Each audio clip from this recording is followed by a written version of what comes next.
किसी भी ट्रिप को शुरू करने से पहले मेरी सबसे बड़ी कन्फ्यूज़न यही होती है कि क्या लेकर जाऊं और क्या छोड़कर, क्योंकि ले जाने का मन तो सब कुछ ही होता है पर बैग में जगह नहीं होती।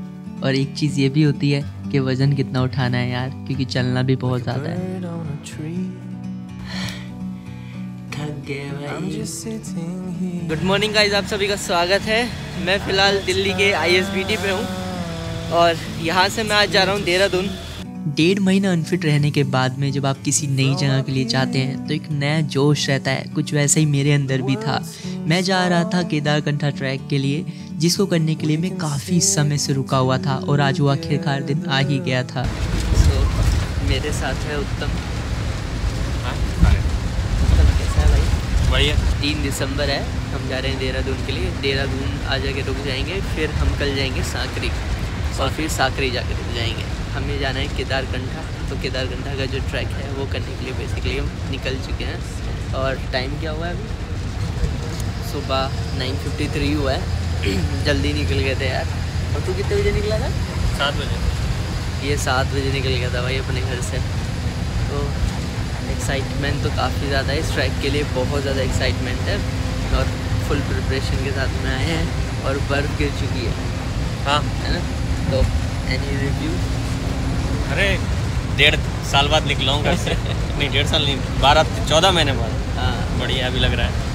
पहले तो कोरोना के चक्कर में गए नहीं कहीं। पिछले साल से इसको केदारनाथ मिले। केदारनाथ में मिले, तो तभी से ही फिर हम अच्छे फ्रेंड हैं। और अभी बस से उतरेंगे तो फिर बात करेंगे यार। यहाँ पे डिस्टर्बेंस काफ़ी ज़्यादा है। It's so beautiful, you and me, we meant to be. स्वागत है आप सभी का एक बार फिर से नई वीडियो में। इस समय हम कहीं रास्ते में है, जगह तो मुझे नहीं पता है कौन सी है। मेरे साथ है मेरा फ्रेंड उत्तम और लगभग हम 1.5 साल बाद मिल रहे हैं। उत्तराखंड में जब हम केदारनाथ के लिए गए थे तो तब मिले थे हम। और अब बेसिकली हम फिर से उत्तराखंड ही जा रहे हैं, बट अब हम जा रहे हैं केदारकंठा। अभी ISBT से सुबह चले थे लगभग 9 बजे और अभी हो गया लगभग 11:30 बज चुके हैं। तो यहाँ पर पहुँचे हैं, अभी एक रेस्ट लिया है 1 घंटे का। यहाँ पे मतलब आधा घंटे का रेस्ट रहेगा बस का। मुजफ्फरनगर से पहले। हाँ, मुजफ्फरनगर से देखो कहीं पहले हम, ये देखो। तो अभी भी हमारा जो देहरादून का सफ़र है लगभग 113 किलोमीटर के आसपास का रह जाता है। 131 ठीक है। देहरादून यहाँ से 131 है। 2.5 घंटे दिखा रहा है, लगेगा फिर भी 3 घंटे के ज़्यादा ही, थोड़ा सा ज़्यादा लगेगा क्योंकि आगे स्लो डाउन हो जाएगी। ये देखो, यहाँ से देखो बस आ गई है। हमारी वाली जो बस है वो वाली बस है। तो भाई अभी तक है थोड़ी बहुत एक्साइटमेंट। 14 महीने बाद निकले हैं। हाँ, ये भाई प्लान बना था इसका मेरा कुछ दिन पहले, फिर कैंसिल हो गया। फिर इसने बोला ये अकेला जा रहा है, फिर भी नहीं गए। और मैं जा रहा था कहीं और, मैं जा रहा था करतारपुर पाकिस्तान साइड जा रहा था और मेरे पैर में दिक्कत आ गई तो फिर मैं नहीं जा पाया। फिर छोटा सा एक्सीडेंट हो गया, फिर नहीं जा पाया। काफ़ी बुरे निकले 1-1.5 महीना मेरा तो एटलीस्ट। तो कुछ ऐसे ही चल रहा था। बाकी अभी पहुँचेंगे आगे और आपको बताएंगे कि कैसा होगा। देखिए मैं ओवरव्यू दे देता हूँ क्या होता है। जैसे दिल्ली से मैं चल रहा हूँ तो दिल्ली से मुझे एक तो जाना है देहरादून के बाद मेरा अगले दिन होगा साकरी। मतलब एक दिन मैं देहरादून लगा दूंगा पहुँचने में, अगले दिन मैं लगा दूंगा साकरी मुझे जाना है। साकरी से फिर असल में जो केदारकंठा का ट्रैक है वो शुरू हो जाता है। In the great outdoors, forever free.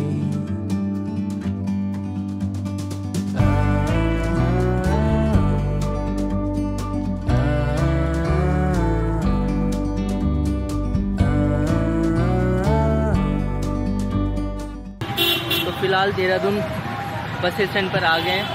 अब यहाँ से जाना है, चल। हाँ, ये ISBT इधर है ना। अब यहाँ से हमें जाना है मसूरी बस अड्डा, क्योंकि बता रहे हैं जो साकरी की बस है वो कल मिलेगी, वहीं से ही मिलेगी।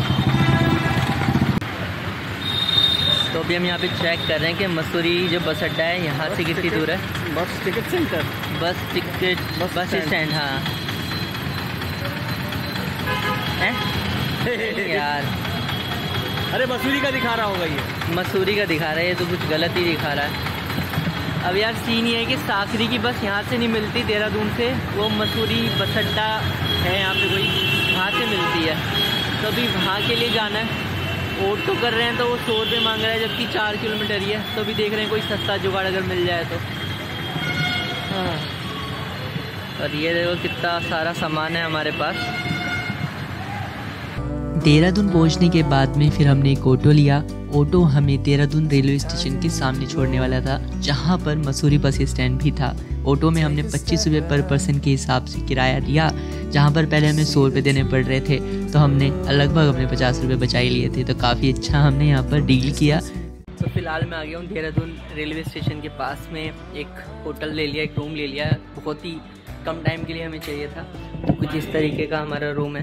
तो फिलहाल अभी हमने होटल वगैरह ले लिया है। हम जा रहे हैं अभी स्प्रिट लेने के लिए, क्योंकि केदारकंठा ट्रैक में ना आग जलानी पड़ेगी।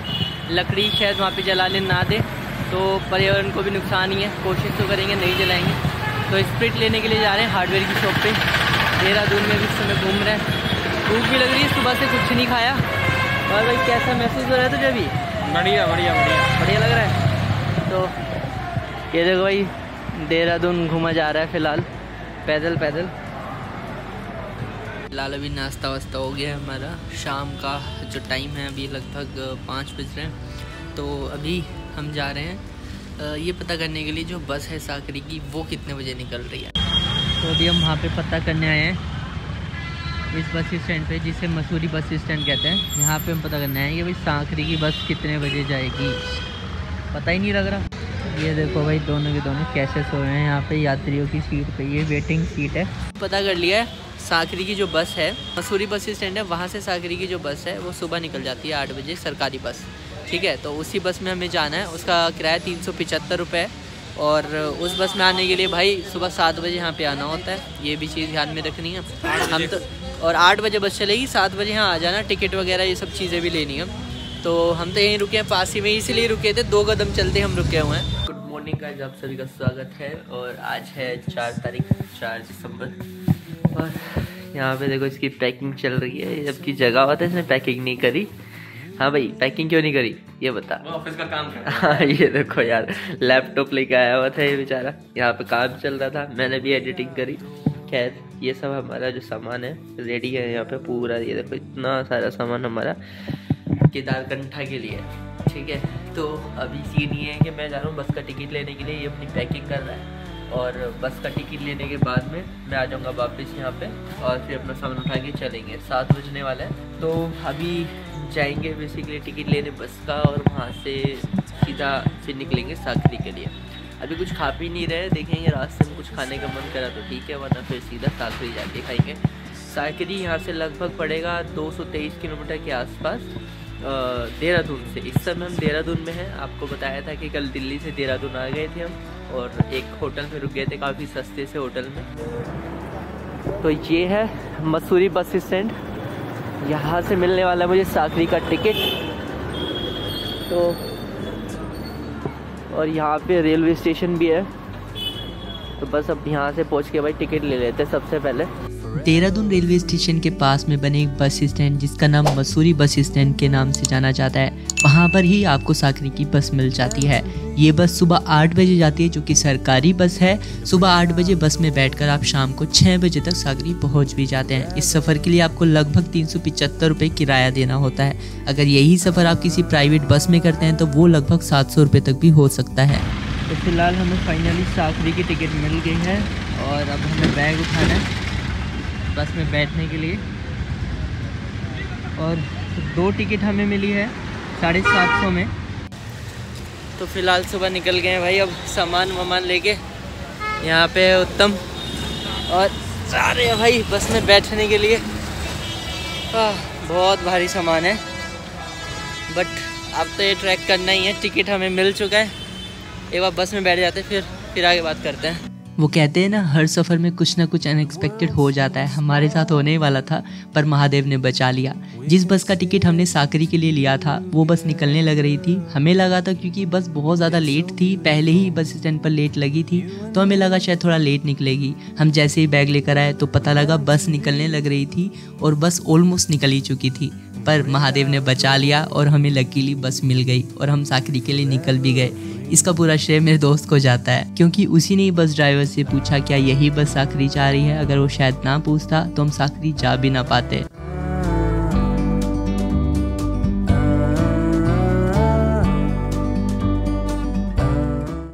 तो फिलहाल हम पहुंच गए हैं विकास नगर। ये लगभग 30-40 किलोमीटर बाद ही हम रुक गए हैं। यहाँ पे केले लेने के लिए सोच रहे हैं, अभी कुछ खाया नहीं है सुबह सुबह।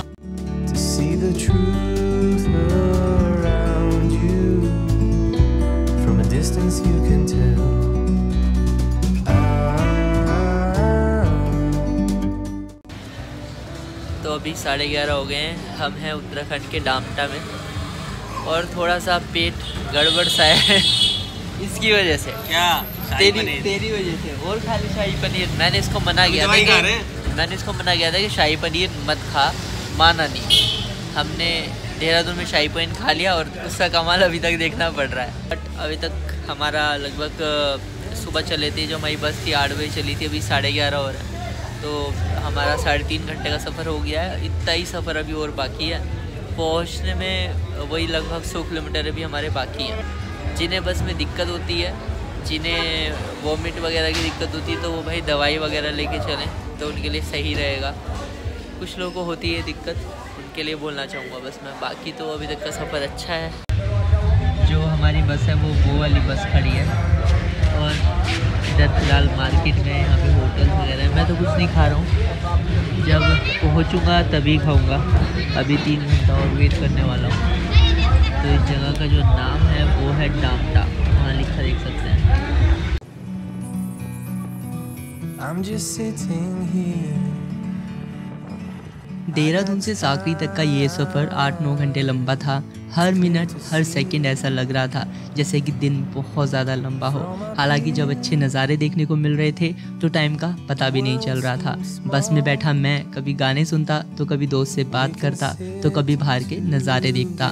बस यही मन में चल रहा था कि जाने कब साकरी पहुँचेंगे और कब जाकर मैं थोड़ा आराम करूँगा, फिर कब हम तैयारी करेंगे और कब केदारकंठा के ट्रैक के लिए हम निकलेंगे। वहीं लगभग शाम के 5:30 से 6 बजे के बीच में बस ने आखिरकार हमें साकरी पहुंचा ही दिया। और वो पल बहुत ही ज़्यादा कंफर्टेबल था जब मैं अपने गाइड से मिला, अपने ग्रुप से मिला और बात की कि हम कैसे केदारकंठा के लिए आगे बढ़ेंगे। तो हमें मिले मेरे भाई। कैसे हो भाई? अब इनके साथ करने वाले हैं ट्रैक। और यहाँ पर उत्तम तो पता ही है, पूरे रास्ते परेशान करते आए। इसका शाही पनीर जो था मैं यहाँ पे बैग रख देता हूँ, बताता हूँ फिर कहाँ है। फिलहाल हम पहुँच चुके हैं साकरी। सुबह निकले थे 8 बजे बस से, जो कि गवर्नमेंट बस थी। उसने 385 रुपये एक पर्सन के हिसाब से टिकट मतलब हमसे लिया था, किराया हमसे लिया था। उसके बाद अब यहाँ पे हम लगभग 5:30 बजे शाम को पहुँचे हैं। अंदाज़ा लगा सकते हो कितना ज़्यादा टाइम लगता है अब साकरी का। ये कुछ भाई मौसम है फिलहाल तो यहाँ पे। अब ट्रैक करेंगे कल, आज तो काफ़ी थकान हो गई है, तो आज जाके देखते हैं कि कहाँ स्टे करना पड़ेगा।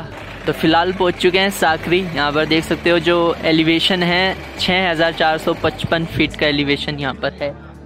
और कुछ ऐसा ओवरव्यू फिलहाल अभी तक साकरी का है भाई यहाँ पे।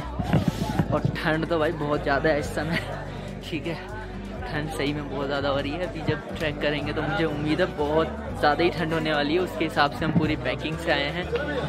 तो अभी तो भूख लग रही है, सुबह से कुछ नहीं खाया क्योंकि बस में बैठ के वैसे ही दिमाग सा खराब हो रहा था। तो अब जाएंगे कुछ खाने के लिए। यहाँ लिखा है केदारकंठा 9 किलोमीटर, हमें केदारकंठा ही जाना है। वहाँ पे देखो भाई स्नोफॉल हुई है। अभी पता नहीं है कि केदारकंठा किधर को है। भाई केदारकंठा किधर को कोई आइडिया है? अच्छा इस साइड है। अच्छा तो केदारकंठा भाई इस साइड है। इस साइड तो ये एम ही है, कौन सा पहाड़ है नहीं पता। तो काफ़ी स्वीट सब ले जाए यार, काफ़ी स्वीट सी जगह है। तो आज का स्टे हमारा यहाँ पर होने वाला है। तो फिलहाल आज भाई ये हमारा बेड स्पेस है। यहाँ पे पूरा डॉर्मेट्री बेसिस पर बना है, जैसे डॉर्मेट्री होती है। तो काफ़ी अच्छा कॉन्सेप्ट है। यहाँ पर आ गया हमारा सामान पूरा, ये देख सकते हो सारा सामान यहाँ पर आ गया है। और कुछ बाहर का नज़ारा भाई ऐसे है। केदारकंठा कहीं उधर है, वहाँ पर है केदारकंठा। और भाई के साथ हम करेंगे ट्रैकिंग। भाई बताएंगे अभी हमें सारा कि कैसे ट्रैक करना है, तो ये हमें हेल्प करने वाला है।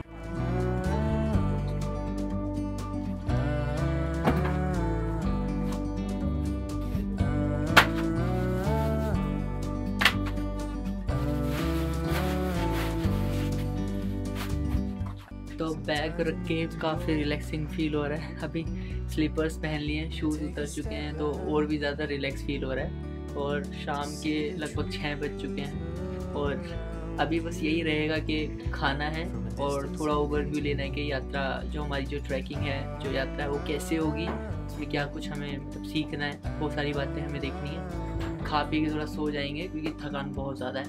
उम्मीद करता हूँ ब्लॉग पसंद आया होगा। जाने से पहले एक चीज़ बता देता हूँ, केदारकंठा में नेटवर्क नहीं है। यहाँ पर जब आप आते हैं वहाँ पर भी नेटवर्क नहीं है, मतलब जहाँ पे आपको बस उतारेगी या फिर जो आपका व्हीकल है वहाँ पर भी नेटवर्क नहीं है। सिर्फ और सिर्फ BSNL के नेटवर्क है, ये ध्यान रखना है। ना तो एयरटेल है, ना जियो है, भले वो प्रीपेड हो पोस्टपेड हो। तो अगर आपको यहाँ पे नेटवर्क चाहिए तो भाई अपनी BSNL की सिम लेकर आए, यही तो मेन है। अभी तो मुझे जुगाड़ करना पड़ेगा वाईफाई का। वाईफाई भी यहाँ पर हर जगह शायद ही मिलेगा आपको। पहले जहाँ पर रुक रहे हैं वहाँ पे कंफर्म कर लें कि वाईफाई है या फिर नहीं है। और अगर नहीं है तो आपके दूसरा ऑप्शन यही है कि आप अपनी सिम लेकर आ सकते हैं, प्रीपेड या फिर पोस्टपेड, जो भी आपको सही लगे, बट वो BSNL की होनी चाहिए। मैं और मेरा दोस्त ये बातें कर रहे थे कि कितना अच्छा फील हो रहा है फिलहाल चप्पलों में घूमते हुए, क्योंकि हम जूते पहनकर पिछले 8-9 घंटे से बस में बैठे हुए थे और इतना लंबा सफ़र करके आ रहे थे। और ये भी प्लानिंग कर रहे थे कि कल सुबह हम केदारकंठा के लिए कितने बजे निकलेंगे। हालांकि जो प्लानिंग दोस्तों के साथ होती है, अगर वो पूरी हो जाए तो फिर वो प्लानिंग कैसी। हमारी भी कुछ ऐसी ही थी, हमारी प्लानिंग थोड़ी लेट चल रही थी। तो यहाँ पर जली है भाई हमारी आग। भाई दिल्ली से। आप दिल्ली से? आपका क्या नाम है? मेरा नाम नीतीश रावत। नीतीश भाई हमें यहाँ पे लेके आए, कह रहे हैं कि आग जल रही है, आग सेक लो। तो चलो भाई थोड़ी सी आग सेक लेते हैं, फिर खाने वाने का देखेंगे प्रबंध। ये है मेरे दिन की पहली चाय। क्या टाइम हो रहा है भाई अभी? 6:20। बताओ, शाम को 6 बजे हम पहली चाय पी रहे हैं या कुछ खा रहे हैं समझ लो। अभी खाना भी है। forever free.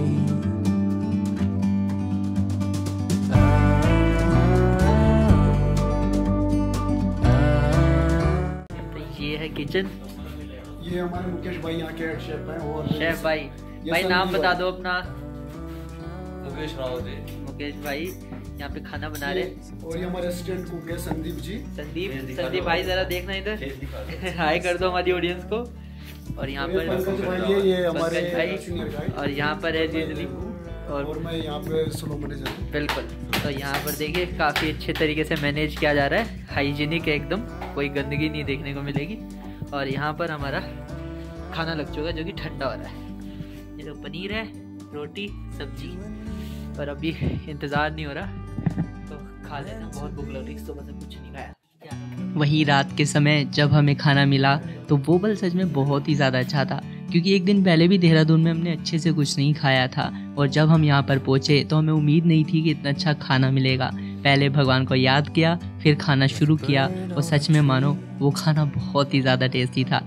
मैं यकीन नहीं मान पा रहा था कि इतनी ऊंचाई पर आकर भी इतना टेस्टी खाना मिल सकता है। हम खाना खाते खाते भी डिसाइड कर रहे थे कि हम क्या कुछ ट्रैक पर ले जा सकते हैं और क्या कुछ यहाँ पर छोड़ सकते हैं, क्योंकि हम लाए बहुत कुछ थे पर समझ नहीं आ रहा था इतना सारा हम कैसे केदारकंठा ट्रैक पर ले जा सकते हैं। कुछ यही बातें करते हुए हम अपना खाना भी खा रहे थे। हालांकि कुछ लोग बोलते हैं कि भाई जब खाते हैं तो तब बात नहीं करते, पर जब दोस्त मिलते हैं तो कहाँ रुका जाता है, आप ही बताइए। तब खाना कैसा है भाई? पूरे दिन में बहुत बढ़िया। पूरे दिन में खाना में कल से, हाँ कल कल रात से, कल भी दिन, रात में खा खाया, दिन में खाया था, रात में नहीं खाया था। वही पूरी खाई थी। सुबह से हमने दोपहर शाम को पहुंचे 4 बजे तक खाया था। सुबह से हमने कुछ नहीं खाया था। ये तो है कि हमने कल भी सुबह से कुछ नहीं खाया था क्योंकि बस में ट्रैवल कर रहे थे, इसीलिए। फिर पूरी लाया था, ये भाभी ने दी थी बड़े प्यार से, तो वो पूरी खाई है। पूरी कचौड़ी खाई है, लेकिन पनीर ने मार गया। उसमें पनीर ने हमें बर्बाद कर दिया, बट ये पनीर सही में बहुत अच्छा है। वहीं खाना खाने के बाद में मैंने सोचा कि एक बार ज़रा पापा को इन्फॉर्म कर दिया जाए कि मैं अच्छे से साकरी पहुंच गया हूँ। मैंने यहाँ पर कुक से उसका फ़ोन लिया और कोशिश करी कि पापा को फ़ोन मिलाऊँ। आप यकीन मानिए 10 से 15 बार कॉल ट्राई करने के बाद ही पापा को कॉल लग सकी। और पापा को कॉल करने के बाद मुझे काफ़ी रिलीफ महसूस हुआ, क्योंकि पापा को बहुत ज़्यादा टेंशन रहती है। हर माँ बाप को अपने बच्चे की टेंशन रहती है। कुछ वैसे ही मेरे पापा को भी टेंशन थी। बात करने के बाद वो काफ़ी रिलैक्स फील कर रहे थे। उसके बाद सबसे टफ काम आता है हमारे दिन का, पैकिंग करना, कि क्या हमें साकरी छोड़ना है और क्या चीज़ें हमें ट्रैक पर लेकर जानी है, जिसके लिए हमने लगभग अपना 1.5 से 2 घंटा गवा दिया। रात को 11:30 बज गए पैकिंग करते करते, और फाइनली हमने अपने 2 बैग बना लिए। एक बैग जो कि साकरी छोड़ना था, दूसरा बैग जो कि हमें केदारकंठा ट्रैक पर लेकर जाना था। अगर आप अपना बैग खुद ले जाने की सोच रहे हैं केदारकंठा ट्रैक पर, तो ध्यान रहे आपको चलने की आदत होनी चाहिए, साथ ही वजन उठाने की भी आदत होनी चाहिए। अदरवाइज वो ट्रैक अपना आप में काफ़ी टफ है और काफ़ी स्टीप है। ऐसा ना हो कि आपको बहुत ज़्यादा दिक्कत हो। हालांकि हम अपना सामान आराम से ले गए थे, जबकि हमारा एक बैग ही 12 से 15 किलो का था। उम्मीद करता हूँ वीडियो पसंद आई होगी। व्लॉग पसंद आया तो मिलते हैं कल केदारकंठा के ट्रैक पर। Take a step back to see the truth.